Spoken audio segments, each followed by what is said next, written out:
আজকে আমি এমন একটা মজার নুডলস আপনাদের সাথে শেয়ার করব যেটা খেলে খুবই আপনারা মজা পাবেন। আসসালামু আলাইকুম এভরিওয়ান, শুরু করছি আমার নুডলসটি। এর জন্যই প্রথমে আমি স্লাইস করে মাশরুম কেটে নিচ্ছি। মাশরুম কিন্তু আমাদের জন্য খুবই উপকারী।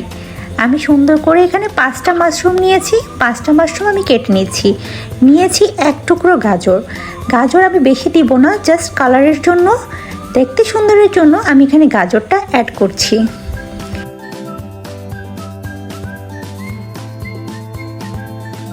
নিয়েছিলাম 1 কোয়া রসুনও। এখানে আমি একটা প্যানে গরম পানির জন্য বসিয়ে দিয়েছি। গরম পানি যখন একটু একটু হচ্ছে তখন আমি এর মধ্যে প্রথমেই দিয়ে দিয়েছি গাজর, তারপরে মাশরুম। এখন আমি এটা একটু সিদ্ধ করে নেব।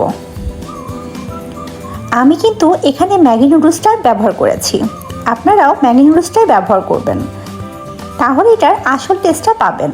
আমি ম্যাগির যে মশলাটা থাকে সেই মশলা 2টা দিয়ে দিলাম, যেহেতু আমি 2টা নুডলস রান্না করে দেখাবো। পানিটা যখন ফুটে আসবে তখন আমি এখানে 2 প্যাকেট নুডলস দিয়ে দিব।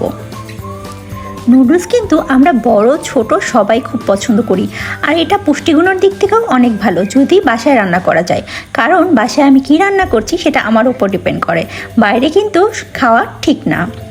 এখন আমি 1 কোয়া রসুন কেটে রেখেছিলাম ওটা দিয়ে দিচ্ছি, দিয়ে একটু নেড়ে দিলাম। দিয়ে দিব একটা চিলি ফ্লেক্স। আপনারা যদি ঝাল খান তাহলে দিবেন, বাচ্চাদের জন্য দেওয়ার দরকার নাই। এটা আসলে টেস্টের উপর ডিপেন্ড করে, বাট দিলে অবশ্যই ভালো লাগবে। দিয়ে দিব টমেটো কেচাপ 2 টেবিল চামচ। এখন দিয়ে দিব চিলি কেচাপ 1 টেবিল চামচ। সাথে দিয়েছিলাম একটু 1 চামচ পরিমাণ বারবিকিউ সস। এটা দিলে নুডলসের ফ্লেভারটা অনেক ভালো আসবে। আপনারা আমার মতো এভাবে করে দিয়ে দেখবেন। এখন আমি পুরো সব কিছু একটু ভালো মতো নেড়ে নিচ্ছি, যাতে সুন্দর একটা সুপি নুডলস হয়ে যায়। এই তো আমার নুডলসটা অলরেডি ছেড়ে দিয়েছে। এখন আমি এটার মধ্যে একটু কিন্তু লবণও অ্যাড করে ফেলেছিলাম। আপনারা আপনার টেস্ট করে লবণটা স্বাদ মতো দিবেন।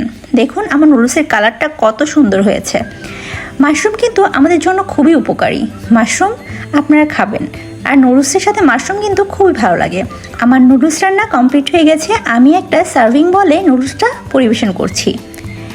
আমি কিন্তু একটা ডিম আগে থেকে সিদ্ধ করে রেখেছিলাম। এই সুপি নুডলসের মধ্যে একটা ডিম না হলেই হবে না। এই খাবারটা পরিপূর্ণ করার জন্য একটা ডিম অবশ্যই দরকার। আমি সুন্দর করে এখন সেটা পরিবেশন করছি।